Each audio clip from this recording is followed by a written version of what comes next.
Guys, dito tayo ngayon sa probinsya, no? Probinsya ng aking biyanan. Ah, dito sa lugar na ito, kailangan natin taga yung tubig dahil napakahirap dito. May mga balon dito na makuha na ng tubig. Pero, maalat. Kaya napahukay kami doon sa dakong-dako, medyo malayo konti para karoon kami ng supply ng tubig dito. Ngayon, pasensya na kayo sa aking video, medyo mausok dahil ginamitan ko ito ng waterproof, no?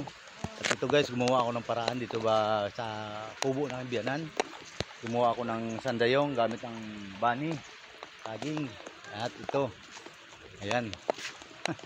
Titingnan natin kung ano ba tayong maipon na tubig nito, guys. Ayan.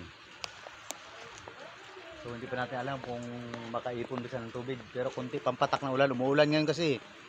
Tingnan mo ang kapaligiran dito. So gumagawa ako ng paraan dito para makapag-imbak ng tubig. At dito ako sa paligid sa ganito ang kubo-kubo na aking biyanan. Ayan. Ayan guys, tingnan mo, nag-iimbak ako ng mga tubig, oh. So ganito talaga ang life probinsya, buhay ng probinsya. Ayan.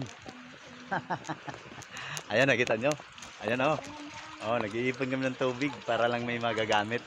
CR, ligo, o ano pa. Ayan.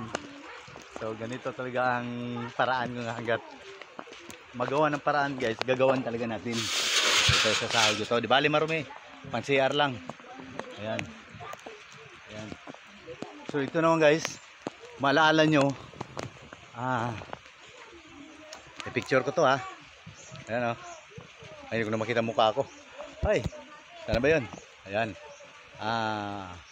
I-picture ko to yung miracle fruit. Saan ba yun? Ito. Ito. Ayan. Oh. Miracle fruit to. Diba? Parami. O, so i-picture natin ha. Para yung pinaka thumbnail niya. Ayan. Ayan, diba? So ito.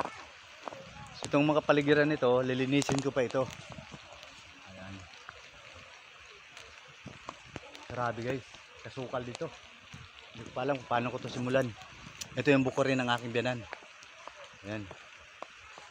Maulan ngayon guys, maambon. Kung makikita nyo. So pasyalan natin yung ano pa yung ano. So okay. Punta lang natin.